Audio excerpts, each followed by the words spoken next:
and welcome to episode 29 of the Dreamhills 2 podcast. This week we talk about a house collapse on the Orihuela Costa, a dual carriageway of the CV95, which is the road between Orihuela and Torrevieja, and a move request for a market, the Playa Flamenca market. All that and more on this week's episode. Okay, on to the first one, the house collapse on the Orihuela Costa. This happened on the Laguna 3 herb, and this happened at around about 7:50 in the morning on Wednesday. Two UK men, aged 58 and 60, they had to be rescued. The local police responded first, and within 20 minutes they were trying to get him out before the building gave way any further and crushed him. The neighbours said at first that they were unable to gain entry because they could not open the security grills, and had to resort to using crowbars so that the man could escape. Firefighters quickly joined in with the efforts. Numerous Guardia Civil came to the scene, and electricity and gas workers were also called in just in case of any explosions. The whole area was cordoned off, and 15 homes in the urbanisation were evacuated as a precaution, including several others near the affected block. One resident explained that they were told to grab their possessions, passports and anything else and get out, before spending hours nervously watching what might become of their homes and belongings inside. The other resident who was rescued was unharmed but could not leave the upstairs apartment, which had tipped over to almost a 45-degree angle because the staircase had collapsed. Firefighters had to bring in a cherry-picker crane to rescue him, and he was also taken to hospital in a state of shock but discharged later that day. However, the Orihuela Town Hall told Costa Blanca News yesterday that all 8 properties on the block will have to be demolished. They said that they all share the same framework, which has been seriously damaged and cannot be repaired, explained the councillor for the international residents. The demolition work will take some time to be arranged, as comprehensive architects and engineers' reports are needed. A specific procedure must be followed, and specific safety measures have to be taken. She pointed out that 3 British homeowners from the block, a couple living next door to the collapsed apartments, and the main upstairs who was rescued, were put up by the Orihuela Costa people in a hotel by the council. Senora Alvarez could not say whether they or the man in the hospital will be allowed to retrieve any belongings from their homes due to the high risk of collapse. The other evacuated homeowners were allowed back to collect some items later on Wednesday. She noted that home insurance policies are legally required to provide 10 days of accommodation, but otherwise the town hall will manage this. Any compensation to any of the homeowners would be paid from whoever is found liable when the report on the cause of the collapse has been finished. Pretty serious, this one. I don't know whether you've seen the pictures I posted into the Dreamhills 2 Facebook page, but it looked pretty serious there, and thankfully, apart from the man that's been kept behind because of some other conditions that he's had, thankfully no one was seriously hurt in this collapse of the building. But considering that all the other 8 sections of the building, the other 8 apartments, will all have to be demolished, well, that's a lot of stuff that people may not be able to retrieve because of the danger of collapse. So thankfully, as I said, no one hurt, and glad that everybody's been able to get out. We're going to go on to the next story now, which is talking about the dual carriageway of the CV95. Now, I don't know whether you know this road, but that's the road that actually goes along the bottom of the urbanisation, where the new urbanisation is being built on the bottom road there. It's the road between Torrevieja and Orihuela. Well, funding's going to be drawn up for plans to widen this part of the CV95, and the plans will be included in next year's regional budget, according to Valencia's Councillor for Public Works, Maria Jose Salvador.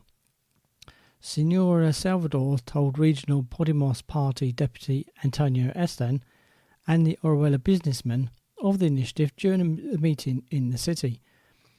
Senor Estan highlighted that CV95 is subject to very heavy traffic, and we do know that, and a high number of accidents occur on the road.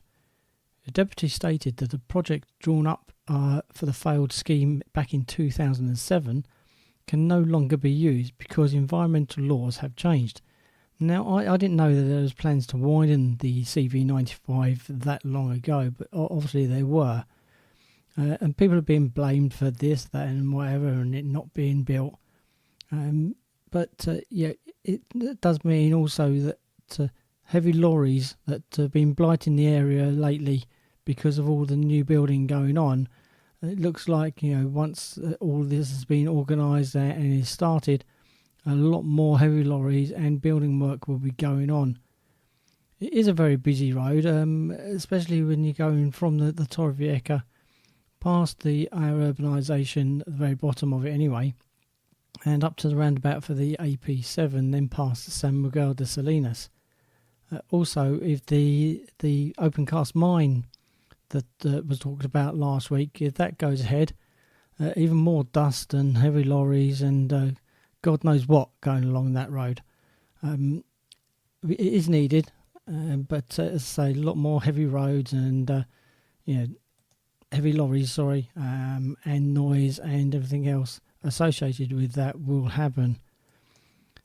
Onto a market move request.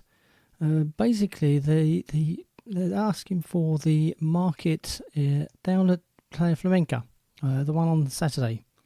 The Federation of Residents Associations for Orihuela Costa have officially asked the council to move the Saturday street market at Playa Flamenca to the council car park next to the Xenia Boulevard shopping centre. The Playa Flamenca market creates traffic jams in the area every Saturday morning, they noted. I do see that sometimes. It does happen. You see quite a few times that you can't get down to that roundabout and past it, and it gets very, very busy indeed. The stalls are set up along the main avenue, as you know, and run to a very busy roundabout at the Cal Pintor Ribera. The FAOC spokesman, Thomas Marino, told Costa Blanca News that residents are trapped in their homes every Saturday until 3 o'clock, when the stalls are taken down and visitors to the market cannot find parking spaces. He stressed that around 500 new homes are being built very close to the roundabout, and that the traffic and parking problems will only get worse. Additionally, plastic bags, remains of fruit and vegetables, cardboard boxes and all sorts of waste accumulate in the streets, and even reach as far as a nearby watercourse when the wind blows. He suggested that the new venue is perfect because it would not block the gates of residents' homes. Signor Marino also explained that it would not create traffic problems, and the street market could be turned into a quality market, offering complementary products to those sold at the shopping centre. As you know, the location of the Thursday street market at Aqua Marina has also caused controversy too, as it stands very close to the health centre and the protected cliffs, which are affected by rubbish from the stalls. However, no official request to relocate this market has been made so far. If this does move, I think it will be a good thing. As I said earlier on, I've been around that area when that street market's been going on. I'm surprised there's not been a few more accidents around there actually, because the area does get very, very busy indeed with people walking across the zebra crossing, which is very close to coming to the roundabout, and it does get quite serious down there.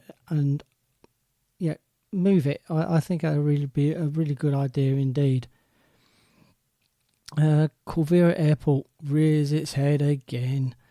I don't think we're ever going to have a week or 2 weeks at least where we're not talking about Corvera Airport. This time it's about the airport taxis. Saying that the opening of Corvera Airport allegedly is going to be less than 4 months away, as we all know that's been talked about. But the taxi drivers from Murcia City have not been informed about how the service will be organised. According to the taxi drivers' representatives, they are the ones legally entitled to provide the service, because the airport stands in Murcia municipality. However, San Javier Mayor Jose Miguel Luengo stated recently that 6 taxi drivers from his town will also be able to provide the service, which has outraged the Murcia drivers.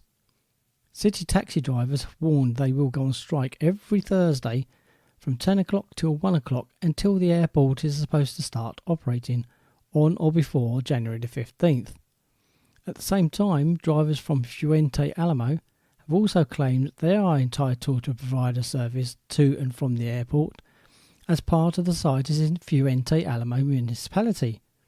Transport to and from Corvera Airport is a major issue for passengers, as it stands in an inland area far from the main expat residential areas along the coast. The regional authorities told Costa Blanca News in June that they were working on a bus service to the airport. They were saying that the number of potential users is crucial to establish whether the service will need public funding to be maintained, explained a spokeswoman from the Regional Department for Public Works. Initially, regular shuttle services to and from Murcia City and Cartagena Mar Menor will be launched for sure. However, no final decision on the schedules and the towns included in the 2 planned routes have been made yet. Moreover, it is unclear whether a bus service will be available for other towns in Murcia region and for major towns in Alicante province, such as Pilar de la Horadada, Orihuela Costa and Torrevieja. So once again, it's opening an airport without deciding what buses are going to be, who's allowed to pick up, who's allowed to drop off. It's getting a little bit silly there, really. You will need to be able to get from that Corvera airport, as they say, because it's inland, it's not on the coast, and is quite a distance away from any of the expat areas on the coast. So the taxis will be expensive, I think. And the bus schedules, they said they haven't decided what towns they're going to stop at, whether there's going to be any buses from Corvera Airport towards Orihuela Costa, towards Pilar or Torrevieja itself. It really belittles me that they haven't organised this. I don't know what you think. If it's going to be like this, and no one knows who's going to stop, who's going to go where and whatever. I do think that everybody will now start using Alicante Airport, including maybe Ryanair, as still there is no deal being made between Ryanair and the Corvera Airport itself. Now, I don't know whether you've heard anything about this. Maybe you have, maybe you haven't. But there is a Hollywood star that has unfortunately died. Hollywood actor, singer, musician, DJ and all-round entertainer Al Matthews has died at his home in La Zenia in Orihuela Costa at the age of 75. He was a remarkable character who revealed much about his fascinating life to Costa Blanca News back in 2010. He served 2 tours of duty in Vietnam, where he was the first black Marine to be meritoriously promoted to the rank of sergeant, and won decorations including 2 Purple Hearts. He first came to Spain in 1965 when he lectured on black music in Franco Spain, encountering racism from the Guardia Civil, and did not return until the country became a democracy.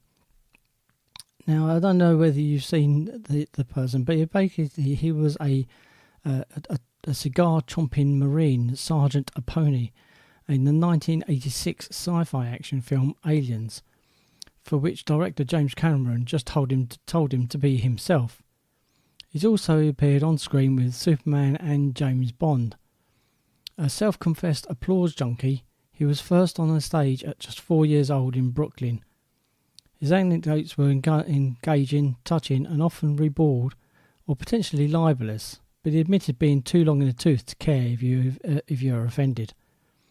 Al Matthews lived enough to have fulfilled many lifetimes, but was always indisputably himself. Now, some of you of a certain age will remember Aliens. I do, and he was a really good actor. He also was the first black DJ on Radio 1 and presented for 10 years on Capital Radio, winning Best Gospel Show 6 years in a row. His funeral is due to be held at the Tanatorio Virgin del Pilar in Pilar de la Rodada, and that's today at 1 o'clock. Shame, he's a really good actor. I did enjoy seeing him play that part in Aliens. Now, in Valencia, the Spaniards, they've been replacing the Britons in Valencia. Now, this is a weird story because, like I say, last week we were talking about Torrevieja and the area being, best summer yet. But despite a fall in the number of foreign tourists, above all the Britons, using the hotels in the Valencia region in August, the number of stays during the month still rose by 0.2%, according to the figures from the National Statistics Institute. The report shows that around 4 million overnight stays were recorded in the region, taking the figure so far this year to 20.5 million, which is an increase of 0.8% on last year. A spokesman for the Regional Department for Tourism noted that Valencia bucked the national trend during August by registering positive figures when tourism hotspots such as Catalonia and the Canary Islands were hit by slumps. The increase, they say, was due to the rise in demand from Spanish residents, with stays increasing by 3.2%, said the spokesman. He said that the number of trips made by foreign tourists had fallen by 1.8% in August, which was due to a fall in demand from the UK and the Scandinavian countries. However, there were increases in visits from some nationalities, with Portuguese up by 17.4%, Italians 15.3%, French 6.9% and Germans 4.4%. The Costa Blanca Hotel Association noted that their members had sold 4,000 less package tours to Britons during the peak season this summer. They stated this was due to the very cheap holidays being offered by rivals in Tunisia and Egypt. They also noted that the price war could hit the profits of hotels in the province.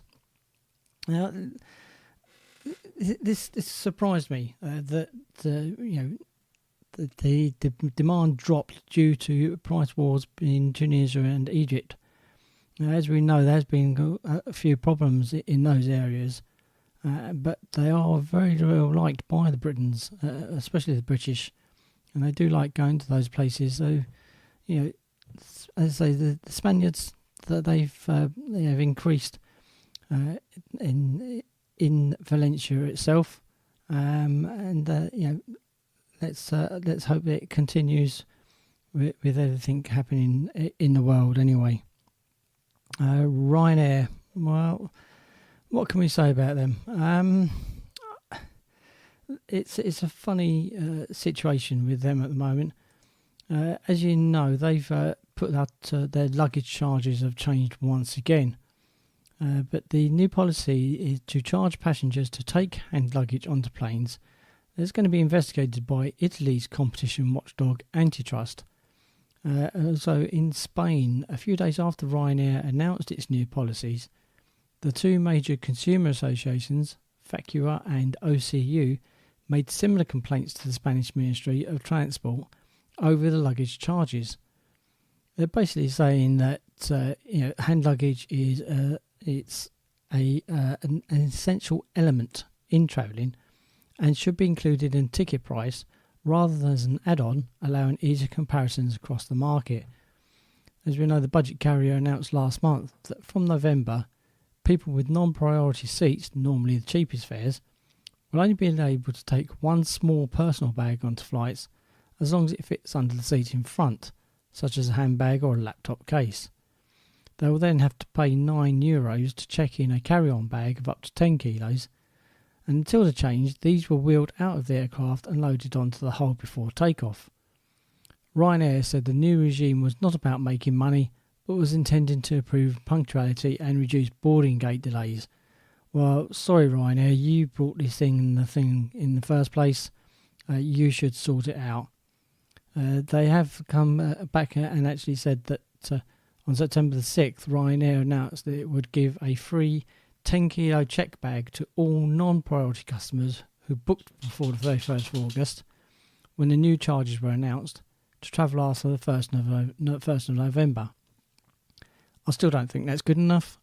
You know, as I said, you brought in these conditions, Ryanair, about dropping the bag off and taking it down to the hold. So you cause these problems, sort it out. Don't start making people having to pay just to take on a 10 kilo bag. It's just silly. Salt Lake. I don't know whether you knew this. Some people most probably do, but most people most probably don't, to be honest. And that is that you are not allowed to actually swim in the salt lakes. So in the La Mata Torrevieja Natural Park, visitors are being informed that it is prohibited to swim in the lakes. The regional government, police, company park workers, and a company that manages the salt works last week to raise awareness about the restriction, which most of the 200 people they spoke to were unaware of. An officer was also posted on the shore of Torrevieja Lake, the salt lagoon, which most bathers use for its alleged medicinal purposes, to tell people in the water about the penalties for breaking the rule. They can be fined up to €6,000 for entering the lagoon, signs warn. The main reason for this effort was that in recent years the number of tourists visiting the lakes has increased significantly. As a result, some dangerous situations have occurred in the Torrevieja Lake because the boats used to transport the salt to the processing plant have had to dodge people in the water. A regional government spokesman noted that there is also an environmental reason for the prohibition, as the lakesides are a nesting area for many native and vulnerable species, which are less likely to reproduce if they are disturbed or the vegetation is damaged by groups of people. For this reason, the park management has also restricted access to certain areas. Signs were installed last summer at Torrevieja Lake reminding people that bathing is prohibited and that they face fines if they are caught.